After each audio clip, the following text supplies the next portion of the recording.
ಶ್ರೀ ಗುರು ಬಸವಲಿಂಗಾಯ ನಮಃ.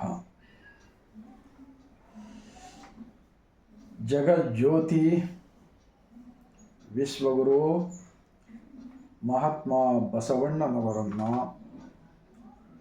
ವಿಶ್ವಜ್ಯೋತಿ ವೀರ ವೈರಾಗ್ಯ ನಿಧಿ ಅಕ್ಕ ಮಹಾದೇವಿರವರನ್ನು, ಸಕಲ ಶಿವಶರಣರನ್ನ ಎನ್ನ ಹೃದಯ ಮಂದಿರದಲ್ಲಿ ನೆನೆಯುತ್ತಾ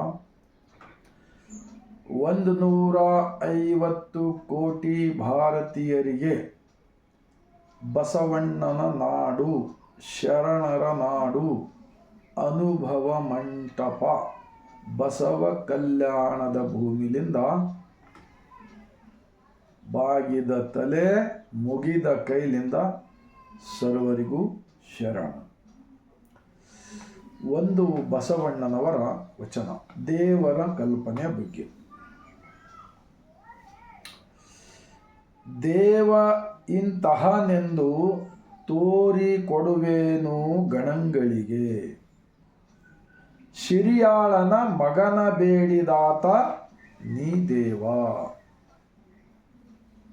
ದಾಸರ ವಸ್ತ್ರವ ಬೇಡಿದಾತ ನೀ ದೇವ, ಬಲ್ಲಾಳನ ವಧುವ ಬೇಡಿದಾತ ನೀ ದೇವ, ಕೂಡಲ ಸಂಗಮ ದೇವ ಜಂಗಮ ಮುಖವಾಗಿ ಬಂದು ಕಾಡಿ ನೋಡುವ ಬೇಡಿ ನೋಡುವ. ಸಿಂಪಲ್. ಭಾರತ ದೇಶದಲ್ಲಿನ ಈ ಅಂಧವಿಶ್ವಾಸ, ಪಾಖಂಡವಾದ, ಮೂಢ ರೂಢಿ, ಮಾನವ ನಿರ್ಮಿತ ಡೂಪ್ಲಿಕೇಟ್ ಹಲವು ದೈವಗಳ ಈ ಪ್ರಕೃತಿಯನ್ನು ಕಬ್ಜಾ ಮಾಡಿ ದೊಡ್ಡ ದೊಡ್ಡ ನದಿಗಳನ್ನು, ಅರಣ್ಯ ಸಂಪತ್ತನ್ನು, ಒಂದು ದೇವರ ಕಲ್ಪನೆಯನ್ನು ಸುಳ್ಳು ಗೊಳ್ಳು ಪೊಳ್ಳು ಹೇಳಿ ಅಲ್ಲಿಯೇ ದೇವರಿದ್ದಾನೆ, ಅಲ್ಲಿ ಹೋದರೆ ನಿಮ್ಮ ಮನೋಕಾಮನೆಗಳು ಎಲ್ಲ ಆಗುತ್ತವೆ, ಅಲ್ಲಿ ಹೋದರೆ ನಿಮಗೆ ಮುಕ್ತಿ ಸಿಗುತ್ತದೆ, ಅಲ್ಲಿ ಹೋದಲ್ಲಿ ನಿಮಗೆ ದೇವರ ದರ್ಶನ ಆಗುತ್ತೆ ಅಂತ ಹೇಳಿದ್ರಲ್ಲ. ಇಂಥ ಸುಳ್ಳು ಗೊಳ್ಳು ಪೊಳ್ಳು ಹೊಳ್ಳು ಏನು ಸಮಾಜಕ್ಕೆ ದಾರಿ ತಪ್ಪಿಸಿ ಮೋಸ ಮಾಡಿ ವಂಚನೆ ಮಾಡಿ ಬದುಕ್ತಕ್ಕಂತಹ ಅವರನ್ನು ಕಂಡು 12ನೇ ಶತಮಾನದಲ್ಲಿ ಅಣ್ಣ ಬಸವಣ್ಣನವರು ಪ್ರಧಾನಮಂತ್ರಿಯಾಗಿದ್ದುಕೊಂಡು ಅನುಭವ ಮಂಟಪ ಸ್ಥಾಪನೆ ಮಾಡಿದರು. ಆ ಅನುಭವ ಮಂಟಪದಲ್ಲಿಯೇ ಬರೆದಿರ್ತಕ್ಕಂಥ ಈಗ ನಾನು ತಿಳಿಸಿರ್ತಕ್ಕಂಥ ವಚನ ಈ ಗ್ರಂಥದಲ್ಲಿ ಇದೆ. बसवण्णा जी का वचन का भावार्थ क्या होता है? भगवान का विचार बिल्कुल सिंपल है. क्या कहते हैं बसवण्णा जी इस वचन के अंदर? देवनिंतहनेंदु तोरिಕೊಡುವೆನು गणंगळिगे. देखो गणंगळ बोले तो एक अनुभव मंडप के अंदर 1,96,000 उत्पादक लोग, मेहनत करने वाले लोग एक जगह पे बैठ के चर्चा करते थे 12वीं शताब्दी में. वहाँ पर लिखा हुआ वचन होता है. आगे क्या बोलते हैं? शिरियाळन मगन बेडिदात नी देव. भक्त शिरियाळ, उनको एक ही लड़का, एक ही बच्चा था, उन्हें बहुत प्रेम से पाले थे. तो कोई परीक्षा करने वाला आता, समझो, एक आदमी आकर क्या पूछे उनको, भक्त शिरियाळ को, उन्होंने भक्ति करते ना तुम्हारा बेटे को मुझे हमें दे दो, इनको काट के खाना पका के खा, तुम बोले कहते. तो आज के ज़माने में सोचो, छोटा सा मार लगे तो घर के लोग पूरा रोते धोते बहुत ये करते, लेकिन उनका भक्ति का परीक्षा करने के वास्ते कोई साधु का वेश में कुछ भी एक इंसान आया तो ठीक है, जिसने मेरा बेटे को पैदा किया, जिसने मुझे पैदा किया, जिसने आपको पैदा किया, पैदा करने वाला उन्हों, लेने वाले उन्हों बोलकर ठीक है बोलकर जोरो मरद भक्त शिरियाळ उनका बेटे को दे दिया. आगे क्या हुआ? जो मांगने गए थे उनका बेटे को उन्होंने क्या इनका परीक्षा किया, लेकिन उनको ज्ञान आया अगर मैं इस बच्चे को लेकर मार के ख़त्म करके क्या तो करूँगा तो ये पाप मुझे लगेगा, शिरियाल का दंपति को नहीं लगेगा। ऐसा सोचकर उन्होंने उनका बच्चे को वापस दे दिया, नहीं ये बुरा काम होता बोल के वापस दे दिया। दासर वस्त्रव बेड़िदाता नी देवा, जेडर दासी मैया का काम क्या करते थे, कपड़ा बुनने का काम करते थे। उनका घर को जाकर मुझे कपड़ा पहनने को नहीं है, मुझे कपड़ा दे दो बोलकर मांगने गया जेडर दासी मैया के घर को। तो आजकल के लोग पैसे से मिलता है, फुकट नहीं मिलता है बोल के बोलते। तो उस जमाने में भोले भाले लोग थे, दासो ही लोग थे। उन्होंने क्या किया, ठीक है तुम्हारे पास धन दौलत नहीं है ना, गरीब है ना बोलकर उनको शर्ट और कपड़ा जो भी पहनने का लगता ना वो जेडर दासी मैया उनको दे दिया, खुशी से दे दिया। तो उन्होंने क्या सोचा, ऐसा भक्ति करने वाले लोग मुझे अभी तक कोई नहीं मिला, हर घर को गया मैं, भगा दिया मुझे क्यों मेरे को। अब इनके पास दासी माई का घर को आए तो एक ही बात के अंदर खुशी से कपड़ा दे दिया। तो उन्होंने क्या किया, जो कपड़ा मांगे ना उन्होंने क्या है नहीं, मेरा हाथ पैर सब कुछ मजबूत है, सब कुछ आंखें फीके अच्छा दिखता है, मैं जवान हूँ, मैं मेहनत करके पैसा कमा के कपड़ा खरीद सकते ना इनके पास। मैं अगर बगैर मेहनत से उनका मेहनत का फल उनको नुकसान करूँगा तो मुझे पाप लगेगा, मुझे गलती लग होगा मेरे से बोल के उन्हें क्या किया, कपड़ा भी मांगे लेकिन नहीं लिया, उनको वापस दे दिया। आगे क्या कहते हैं, बल्लाळन वधुव बेड़िदाता नी देवा, सिंधु बल्लाळ उनका जोरो देखने को बहुत सुंदर बहुत खूबसूरत थी समझो। तो उस जमाने में ऐसे भक्तिवान लोग थे। तो अब उन्होंने बल्लाळ के जो जोरो है ना, तुम इतना भक्तिवान है, तुम्हारा धर्म पत्नी को मुझे दे दो। तो मैं जो भी मांगे सो लोगों को दे रहा हूँ, अगर इनको नहीं ये करूँगा, तिरस्कार करूँगा तो मेरा भक्ति व्यर्थ हो जाता।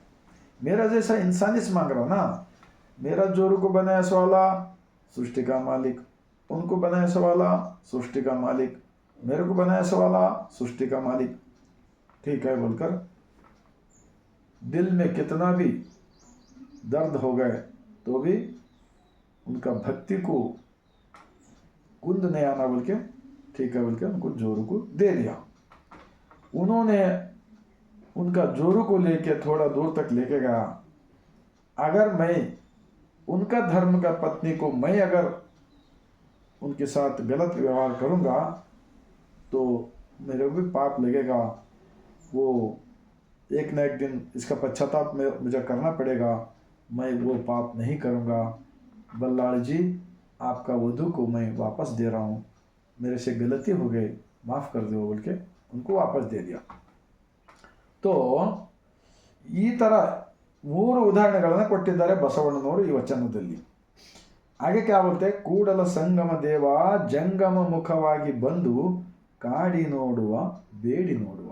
ಜಂಗಮ ಬದಲೋ ಯಾವುದೇ ಒಂದು ವಿಶೇಷ ಜಾತಿ ಅಂತೂ ಅಲ್ಲವೇ ಅಲ್ಲ। ಬಸವಣ್ಣನವರ ವಚನಗಳಲ್ಲಿ ಜಂಗಮವೆಂದರೆ ಸಮಾಜ, ಜಂಗಮವೆಂದರೆ ಮಾನವರು, ಮಾನವ ಜೀವಗಳಲ್ಲಿ ಸೃಷ್ಟಿಕರ್ತನ ಜ್ಞಾನ ಚೇತನ ಶಕ್ತಿ ಏನಿದೆ ಅಲ್ಲ, ಅದು ಜೀವಗಳಲ್ಲಿ ಶಿವನನ್ನು ಕಾಣುವುದಕ್ಕೆ ಜಂಗಮವೆಂದು ಹೇಳ್ತಾರೆ।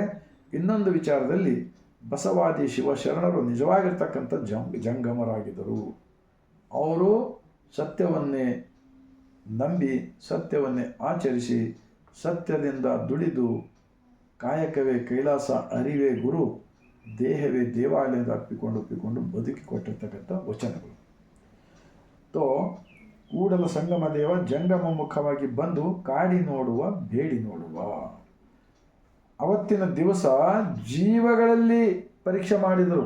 ಇವತ್ತೇನು ಹೇಳ್ತಾ ಇದ್ದಾರೆ ದೇಶ ತುಂಬ, ನೀವು ಕಾವಡ ಯಾತ್ರೆ ಮಾಡ್ರಿ, ಯಾವುದೋ ಒಂದು ನೀರು ಬರ್ತಾವಪ್ಪ, ನದಿದಿಂದ ನೀರು ಬರ್ತಾವ, ಎಲ್ಲೋ ಒಂದು ಝರ್ಪಿ ಬರ್ತಾವ, ಅಲ್ಲಿಂದ ನೀರು ಪಾವನವ, ನಮ್ಮ ಮನೆಗಿನ ದಿವಸ ಕುಡಿತಕ್ಕಂಥ ನೀರು ಪಾವನಿಲ್ಲ. ಈ ಎಲ್ಲ ಸುಳ್ಳು ಪ್ರಚಾರ ಮಾಡ್ತಾ ಇದ್ದಾರಲ್ಲ ಈ ಮನುವಾದಿಗಳು, ಇವ್ರಲಿಂದ ಈ ದೇಶ ಮುಕ್ತಿ ಪಡಿಬೇಕಾದರೆ ನಮ್ಮ 12ನೇ ಶತಮಾನದ ಬಸವಾದಿ ಶಿವಶರಣರು ಸ್ಥಾಪಿಸಿದ ಅನುಭವ ಮಂಟಪದ ಲಿಂಗ ಆಯತ್ತ ಧರ್ಮದ ವಚನಗಳನ್ನು ಓದಿರಿ, ಅರ್ಥ ಮಾಡಿಕೊಳ್ಳಿರಿ. ಜೀವನದಲ್ಲಿ ಸರಳ ಜೀವನವಿದೆ. ಏನಿಲ್ಲ, ನಾವು ಇನ್ನೊಬ್ಬರನ್ನು ಒಳ್ಳೆಯದಂತೂ ಮಾಡಲಿಕ್ಕೆ ಆಗಿಲ್ಲಪ್ಪ ಅಂದರೆ ಕೆಟ್ಟದಂತೂ ಮಾಡಲಿಕ್ಕೆ ಹೋಗಬಾರದು. ಸತ್ಯವನ್ನು ಜನರಿಗೆ ಸತ್ಯಶರಣರ ವಿಚಾರ ತಿಳಿಸ್ಲಿಕ್ಕೆ ಆಗಿಲ್ಲಪ್ಪ ಅಂದರೆ ಅದನ್ನು ಮಿಕ್ಸ್ ಮಾಡಿ ಕಲಬೆರಕೆ ಮಾಡಿ ಸುಳ್ಳು ಹೇಳ್ತಕ್ಕಂಥದ್ದು ಬಿಡಬೇಕಾಗುತ್ತದೆ.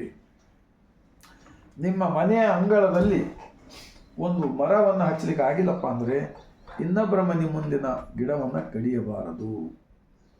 ನೀವು ದಾಸೋಹ ಮಾಡಲು ಆಗಲಿಲ್ಲಪ್ಪ ಅಂತ ಹೇಳ್ಬಾರೆ ಯಾರಿಗೂ, ದಾನ ಧರ್ಮ. ಆದರೆ ನಿಮ್ಮ ಮನೆಗಳಲ್ಲಿ ಅನ್ನ, ನೀರು, ಹಾಲು ಸೇವಿಸ್ತಕ್ಕಂಥ ಪದಾರ್ಥ ವೆಸ್ಟ್ ಹಾಳು ಮಾಡಲಾರದೆ ಯಾರಿಗನ್ನ ಜೀವಗಳಲ್ಲಿ ಕೊಟ್ಟಿದ್ದಾರೆ ಸಾಕು. ಈ ಥರ ಬದುಕತಕ್ಕಂಥದ್ದು ಕಲಿಸಿದ್ದಾರೆ. ಅದಕ್ಕೆ ಹೇಳುತ್ತಾರೆ ಹಿರಿಯರೆಲ್ಲರೂ, ನುಡಿಯಲು ಕಲಿಸಿದ ಬಸವ, ನಡೆಯಲು ಕಲಿಸಿದ ಬಸವ, ಉಣಲು ಕಲಿಸಿದ ಬಸವ, ಉಡಲು ಕಲಿಸಿದ ಬಸವ ಎಂದು ಹೇಳ್ತಾರೆ.